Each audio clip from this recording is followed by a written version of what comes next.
जय मां Vaishno. Hostel life ना आपको बहुत सारी चीज़ों के एक्सपीरियंस देती है, जैसे कैसे आपको ना डिफरेंट बैकग्राउंड के लोगों के साथ एक ही रूम को शेयर करना है और खुद से कैसे सारी चीज़ों को मैनेज करते हुए इंडिपेंडेंट रहना है। आज मैंने आप लोगों के साथ hostel full day routine share किया है। इसमें ना मैंने कई सारी चीज़ों को कवर किया है। आई होप ये वीडियो आप लोगों के लिए हेल्पफुल रहेगी। हॉस्टल लाइफ जहाँ पर आपको इंडिपेंडेंट रहना सिखाती है ना, वहीं पर हम बहुत ज़्यादा मिस करते हैं अपने फैमिली के साथ अपने घर में रहना। और ये चीज़ ना हमें पल पर रियलाइज़ होती रहती है कि यहाँ पर जो भी चीज़ें मैनेज करनी है ना हमें खुद से करनी है। और सुबह ना लेट होने पर मम्मी उठाने भी नहीं आएगी, इसलिए अपनी क्लासेस का अलार्म आप खुद से रात को लगा कर ही सोएं। हॉस्टल्स में ना यूजुअली आपका दिन क्लास से रूम और रूम से क्लास तक ही रह जाता है। बाहर जाना उतना होता नहीं है, इसलिए कोशिश करिए कि मॉर्निंग में उठने के बाद अगर आपके बाहर बालकनी है, कोई गार्डन है, पार्क है, तो वहाँ पर आप सुबह जाकर थोड़ी देर वॉक जरूर करें। पूरे दिन एक ही रूम में पड़ा रहना ना आपकी बॉडी के लिए सही नहीं है, इसलिए कोशिश करिए कि अपने दोस्तों के साथ कभी शाम को बाहर घूमने चले जाइए। जितना हो सके ना अपनी बॉडी को बाहर की दुनिया से भी कनेक्ट रखिए। और अगर आप हर एक मोमेंट को एंजॉय करते हुए चलेंगे ना डिसिप्लिन के साथ, तो आपको ये लाइफ बर्डन की तरह नहीं लगेगी। हॉस्टल में ना छोटी छोटी चीजें बहुत ज्यादा काम आती है, जैसे कि ये केटल। ये तो मुझे लगता है हर हॉस्टलर के पास होनी चाहिए, क्योंकि ना ये मल्टीपर्पज है। इसमें आप मॉर्निंग में अपना पानी गुनगुना करके भी पी सकते हैं।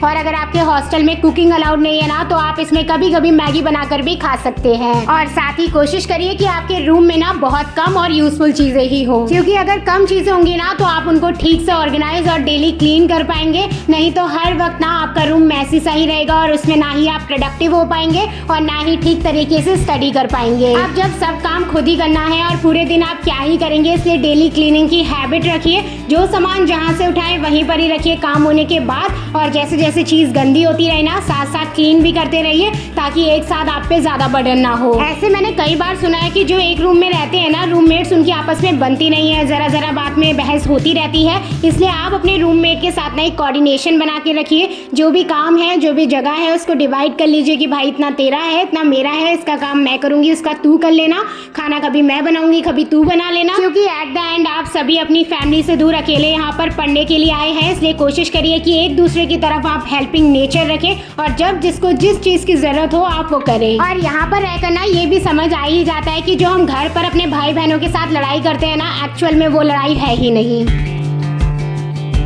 अब नेक्स्ट दिक्कत है खाने की, क्योंकि बार बार ना ही हम कुकिंग कर सकते हैं, ना ही जाकर कैंटीन में बैठ सकते हैं। और हर दिन अगर बाहर से मंगवाया ना, तो ना ही हमारी हेल्थ अच्छी रहेगी और महीने में ना बजट भी खराब हो जाएगा, क्योंकि महीने की स्टार्टिंग में थोड़े से पैसे घर से आते हैं, पूरा महीना उसी से चलाना है। इसलिए कोशिश करिए जब आपके पैसे आए ना, तभी आप थोड़े से एक्स्ट्रा फ्रूट्स, ड्राई फ्रूट्स या फिर कुछ हेल्दी से स्नैक्स अपने पास रख ले। जब भी आपको चुटरू बुटरू भूख लगे ना, तो आप वो खा ले। या सबसे बेस्ट तो है, जब भी आप अपने घर जाए ना, तो वहीं से मम्मी के हाथों की कुछ बनी हुई चीजें डब्बे भर कर लेकर आ जाए। और या फिर अगर आपके वहाँ कुरियर वगैरह हो सकता है ना, तो घर से कुछ चीजें कुरियर के थ्रू मंगवा ले। शाम के बाद ना अपने हॉस्टल से बाहर मत ही निकलिए, अपने रूम में ही बैठे रहिए, वहीं पर ही चीज़ें करिए। लेकिन कई बार ना इमरजेंसी हो जाती है, इसलिए अपने पास हमेशा एक्स्ट्रा सैनिटरी पैड्स, कुछ मेडिसिन और खाने के लिए ना मैगी वगैरह रखिए। अब अगर आपके हॉस्टल में कैंटीन है, मेस है, तो वहाँ पर आप टाइम पर जाकर डेली लंच, ब्रेकफास्ट और डिनर करिए। और अगर आपको अपने रूम में ही कुकिंग करनी है ना, तो कोशिश करिए कि आप अपना ब्रेकफास्ट और लंच एक साथ ही प्रिपेयर कर लें, क्योंकि ना बच्चे खाने में कई बार आलस कर देते हैं, या तो वो ब्रेकफास्ट नहीं करेंगे या लंच नहीं करेंगे, या दोनों को ना एक ही टाइम पर कर लेंगे। तो इससे बेटर है कि आप सुबह ही ज़्यादा बना कर रख लें। और कुछ चीज़ें तो ना अपने पास हमेशा रखें, जैसे कि दालें हो गई, चावल हो गया, आटा हो गया, कुछ वेजिटेबल्स हो गए, इसके अलावा बेसिक मसाले। और आप लोग जब भी घर जाए ना, तो अपनी मम्मा से छोटी मोटी रेसिपी सीख कर आइए। और आजकल तो यूट्यूब है, तो आप उससे भी देखकर कुक कर सकते हैं। वैसे तो ना घर पर रहकर आप लोगों के लिए हॉस्टल रूटीन बनाना मेरे लिए थोड़ा सा चैलेंजिंग था, क्योंकि मैंने ना कभी हॉस्टल लाइफ एक्सपीरियंस नहीं करी है। लेकिन हाँ, मैं कई टाइम तक घर पर अकेली ज़रूर रही हूँ, तो मुझे पता है कि एक हॉस्टलर को कैसा महसूस होता होगा और किस किस चीज़ की ज़रूरत उसे पड़ सकती है। और देखो, कई बार कुकिंग करते हुए या गैस के आसपास काम करते हुए ना आपके साथ ऐसा हो सकता है, जैसे कि मेरी सारी खिचड़ी का पानी इधर उधर निकल गया है। उस समय आपको घबराना नहीं है, कपड़ा लेकर अच्छे से क्लीन कर देना है। और कितनी बार तो ना खाना बनाते बनाते एकदम से कढ़ाई में आग लग जाती है, हम डर जाते हैं क्या करें, तो उस समय आपको अपने माइंड को शांत रखना है और सबसे पहले अपनी गैस को बंद करना है। अगर काम ना हो ना तो अपने सिलेंडर को ऑफ ही रखें और सबसे बेस्ट है कि आप इंडक्शन ले लें। और ना हॉस्टल में रहकर घर वालों की याद तो आती ही है, स्पेशली जब हम शुरू में शिफ्ट हुए रहते हैं ना, तब तो रहना बहुत ज्यादा मुश्किल हो जाता है। इसलिए डेली अपने फैमिली मेंबर्स से बात करिए, उनके क्या हाल चाल है, आपके क्या हाल चाल है, वो सुनाते रहिए। अगर आपको कोई भी दिक्कत आ रही है, किसी प्रॉब्लम का सॉल्यूशन नहीं मिल रहा है, तो उनके साथ शेयर करिए। और आप ना अपनी स्टडीज में तभी अच्छी तरीके से फोकस कर पाएंगे जब आपका माइंड बिल्कुल क्लियर होगा।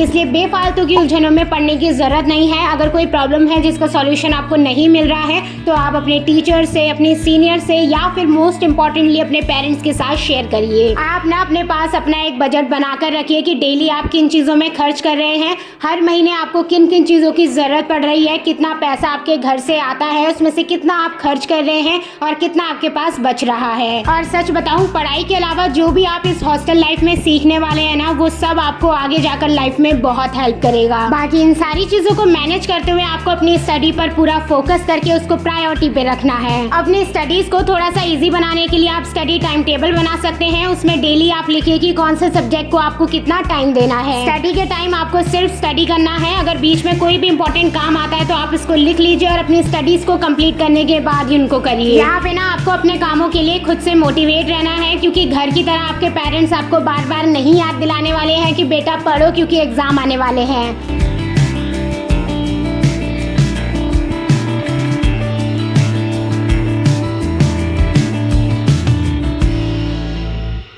आपको ना हर चीज में बैलेंस बनाकर चलना है। ये समझना पड़ेगा कि जितना इम्पोर्टेंट स्टडी करना है, डेली खाना खाना है, उतना ही इम्पोर्टेंट अपना फिजिकल और मेंटल हेल्थ का ख्याल रखना भी है। और जब आप अकेले रहते हैं ना, जहाँ पर आप अपनी हर चीज किसी के साथ नहीं शेयर कर सकते, आपके कोई भी इमोशन है वो आपको खुद से ही हैंडल करने हैं, तो आपको अपना ही अच्छा साथी बनना पड़ता है, जिसके लिए आपका खुद का स्ट्रांग होना बहुत इंपॉर्टेंट है। अगर आपके हॉस्टल के आसपास कोई अच्छी सी अफोर्डेबल सी जिम है तो आप उसको ज्वाइन कर सकते हैं। नहीं तो एक योगा मैट लेकर ना आप अपने हॉस्टल रूम में ही अपनी फिजिकल और मेंटल हेल्थ का ख्याल रखिए। आप अपने हॉस्टल रूम में ना अपने साथ भगवान घर से जरूर लेकर आए और उनका एक छोटू सा मंदिर बनाकर डेली उसकी पूजा करें। भगवान ना आपको फील करवाएंगे कि आप प्रोटेक्टेड हैं। आपको लगेगा कि हर वक्त आपके पास कोई ना कोई है, आप बिल्कुल भी अकेले नहीं हैं। और जब भी आप इमोशनल वीक फील करेंगे ना, तब यही आपको सहारा देंगे। और मेरे साथ तो ऐसा ही है, जहाँ मेरी माता रानी होती है मुझे वहीं घर सा लगता है। और हॉस्टल की ना एक बहुत अच्छी चीज ये है कि वो आपको टाइम की वैल्यू करना सिखा देते हैं। हर चीज टाइम पर खुलती और बंद होती है। अगर आप पहुंच गए तो आपको मिल जाएगा। आप ना अपनी हॉस्टल लाइफ को बहुत हद तक इजी बना सकते हैं अगर आपको टू डू लिस्ट बनाने की हैबिट है। तो अब डेली इतने सारे काम हो जाते हैं ना कि कई बार हम बहुत इंपॉर्टेंट कामों को भूल ही जाते हैं, जो हमें तब याद आते हैं जब हम रात को सोने के लिए लेटते हैं। इसलिए बेस्ट है कि आप रात को सोने से पहले ही अपनी टू डू लिस्ट बना लें और जो भी इंपॉर्टेंट काम आपको नेक्स्ट डे करने हैं वो सब लिख लें। और आप ना अपने हाउस होल्ड वर्क्स को 2 कैटेगरी में डिवाइड कर दीजिए, डेली और वीकली। जैसे कि रूम की बेसिक क्लीनिंग, डस्टिंग डेली में आएगा, बेडशीट चेंज करना, लॉन्ड्री करना, ये आप वीकली कर सकते हैं। बाकी अपना ध्यान रखना, अपने आप को स्पेशल फील कराना आपकी डेली की हैबिट होनी चाहिए। और यहीं पर ही हम आज का रूटीन कंप्लीट करते हैं। आज की वीडियो आप लोगों के लिए कितनी हेल्पफुल रही मुझे जरूर बताना। मैं मिलती हूँ आप सबसे बहुत जल्द। Okay, bye bye.